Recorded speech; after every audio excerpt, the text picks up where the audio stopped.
नमस्कार, मैं डॉक्टर प्रियंका इस वीडियो में आपसे ये बताने वाली हूँ कि किस तरह से बढ़ती उम्र के साथ हम अपने बॉडी में होने वाले फ्रैक्चर्स को कम कर सकते हैं और किस तरह से फ्रैक्चर्स को रिस्क को हम कम कर सकते हैं। पहले तो हम ये जानते हैं कि फ्रैक्चर्स हमें बढ़ती उम्र के साथ ज़्यादा क्यों होते हैं। बढ़ती उम्र के साथ यानी कि जब हम 50 ईयर्स से ऊपर हो जाते हैं तो हमारे बॉडी में कैल्शियम और विटामिन डी अब्जॉर्प्शन कम हो जाता है। साथ में बोन रीमॉडलिंग जो होती है, बोन को खुद को ठीक करने की जो क्षमता होती है वो भी कम हो जाती है। साथ में बोन का मिनरलाइजेशन यानी कि उसमें जो कैल्शियम डिपॉजिट होता है वो कम हो जाता है। इस कारण से ये होता है कि हमारी जो बोन होती हैं वो फ्रेजाइल हो जाती हैं, कमज़ोर होने लगती हैं और छोटी सी चोट के साथ भी हम फ्रैक्चर के शिकार हो जाते हैं। इस उम्र में यानी कि 50 ईयर्स में ऊपर से देखा गया है कि ज़्यादातर कॉमन फ्रैक्चर्स होते हैं रिस्ट का, जिसे कोलिस फ्रैक्चर कहते हैं, कमर का यानी कि रीढ़ की हड्डी का, या कहेंगे हम वर्टिब्रल कॉलम का या स्पाइन का फ्रैक्चर, और हिप के फ्रैक्चर्स। हिप के फ्रैक्चर में हो सकता है हिप की रूफ का यानी कि कूल्हे की हड्डी का फ्रैक्चर, या फिर जो कॉमन एक फ्रैक्चर है वो है फीमर, जो हमारी थाई बोन होती है उसकी नेक का फ्रैक्चर। ये बहुत कॉमन फ्रैक्चर्स हैं। इस वीडियो में बात करेंगे किस तरह से हम इन सब फ्रैक्चर्स के रिस्क को कम कर सकते हैं और साथ ही अपनी लाइफस्टाइल को और हेल्दी बना सकते हैं। पहले तो हम बात करेंगे कि हम ये डिसाइड करें कि हमारा जो रिस्क है वो कितना है और क्यों है। इस उम्र में 50 ईयर्स के प्लस में जब भी आप हेल्थ चेकअप के लिए जाएं, जब भी आप अपना लिपिड प्रोफाइल, कोलेस्ट्रॉल और शुगर चेक कराएं, तो साथ ही साथ आप अपना थायराइड हार्मोन और विटामिन डी ज़रूर चेक कराएं। क्योंकि विटामिन डी लेवल से आपको ये पता लग जाएगा कि आपके विटामिन डी लेवल्स बहुत अलार्मिंग लो तो नहीं है और आपको कितनी सप्लीमेंटेशन की ज़रूरत है, कितना आपको ऊपर से खाना पड़ेगा दवाई के तौर पे। और दूसरी बात, थायराइड हार्मोन का भी बहुत रोल होता है फ्रैक्चर्स में, इसलिए आपको बहुत ज़रूरी है कि आप अपना थायराइड लेवल भी जरूर चेक कराएं, भले ही आपको कोई सिम्टम्स नहीं हो।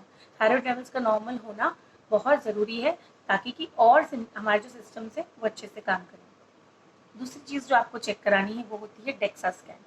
डेक्सा स्कैन होता है डुअल एनर्जी एक्सरे अब्जॉर्प्शोमेट्री।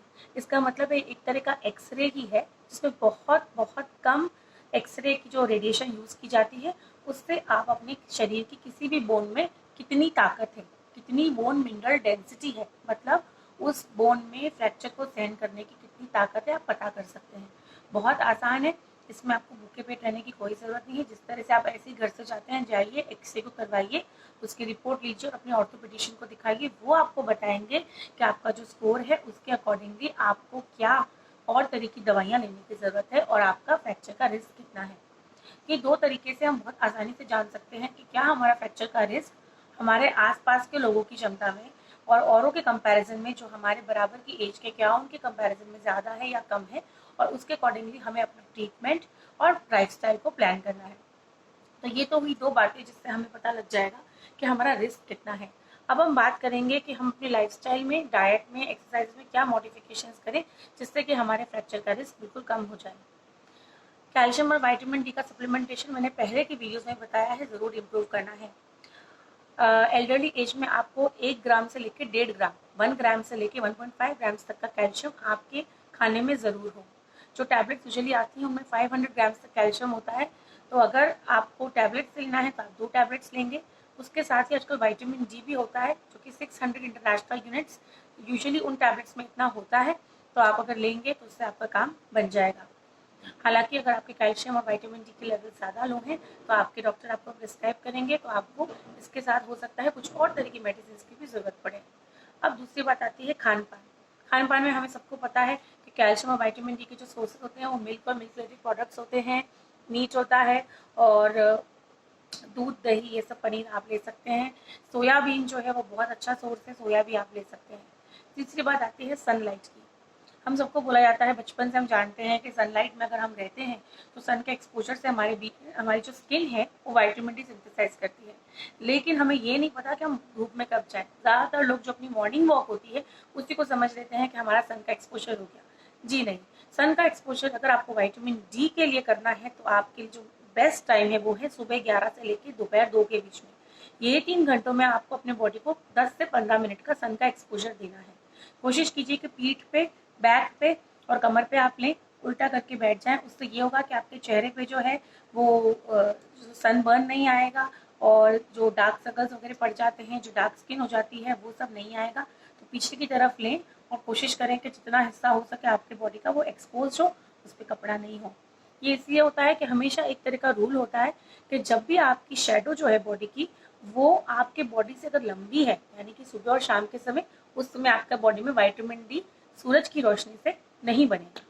तो ये आपको ध्यान रखना है कि आपको अगर विटामिन डी के लिए अगर आपको सूरज की रोशनी में बैठना है तो दोपहर 11 बजे से लेकर 2 बजे तक का समय ही सबसे अच्छा है। ये हुई बात। अब हम बात करेंगे एक्सरसाइजेस की। हम पहले भी बात कर चुके हैं, स्ट्रेंथ ट्रेनिंग इस उम्र में बहुत जरूरी है। बैठे बैठे कर सकते हैं। मेरे पहले के वीडियोस में मैंने आपको बताया कि बैठे बैठे स्ट्रेंथ ट्रेनिंग आसानी से आप कैसे कर सकते हैं, उन्हें आप रेफर कीजिए। और स्क्वाट्स जो होते हैं, स्क्वाट्स का मतलब होता है नीचे झुकना और अपने घुटने और कूलों के बल पे नीचे बैठना, स्क्वाट जैसे कहते हैं, जैसे टॉयलेट पोजीशन जो होती है, वो इस उम्र में बहुत इंपॉर्टेंट है।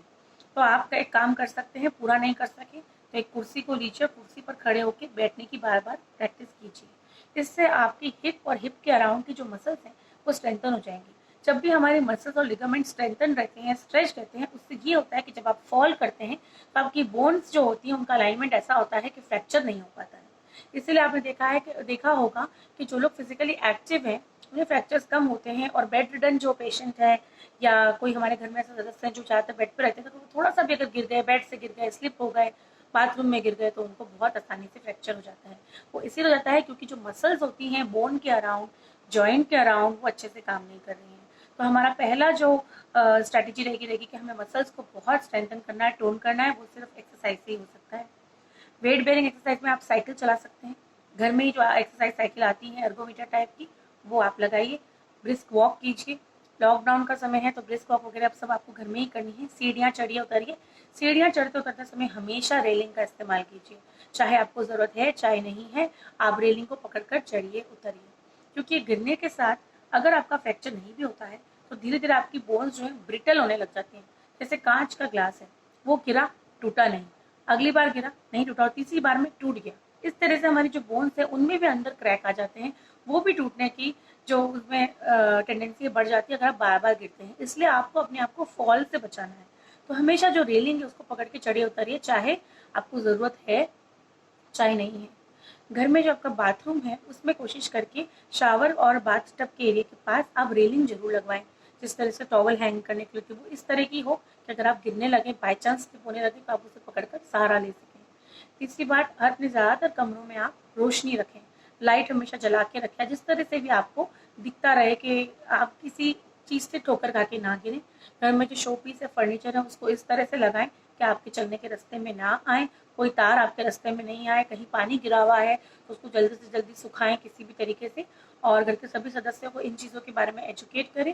ड्राइंग रूम में अगर आपने इस तरह की कारपेट और रैक्स लगा रखे हैं जिसमें स्लिप होने की टेंडेंसी है तो उन्हें आप हटा दीजिए। इस तरह का फर्नीचर और रैक्स आप इस्तेमाल मत कीजिए, क्योंकि बढ़ती उम्र के साथ छोटी से छोटी भूल के साथ भी फ्रैक्चर हो सकता है, और बोन की रीमॉडलिंग और हीलिंग बढ़ती उम्र में उतनी नहीं होती है। तो ज़रूरी नहीं है कि आपकी जो हीलिंग हो वो उतनी हो जो यंग इंसान की है।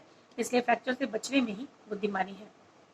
हमने डेक्सा स्कैन की बात कर ली और विटामिन डी लेवल्स की बात कर ली और एक्सरसाइजेस की बात कर ली। कुल मिला के हमने ये सब देख लिया है कि इस उम्र में किस तरह से हम अपने आप को फ्रैक्चर से बचा सकते हैं। और इस वीडियो में इतना ही। अगले वीडियो में हम कुछ और ऐसे टॉपिक के साथ मिलेंगे जिसके बारे में कम बात होती है। हमारा जो टारगेट है वो यही है कि हम कुछ ऐसे टॉपिक्स पे बात करें जो अमूमन जो डिस्कस नहीं होते हैं। अगर आपको पसंद आ रहा है तो इसे आप लाइक कीजिए, शेयर कीजिए और मेरे चैनल को सब्सक्राइब कीजिए कुछ और वीडियोस के लिए। तब तक के लिए हेल्दी रहिए, फिट रहिए। नमस्कार।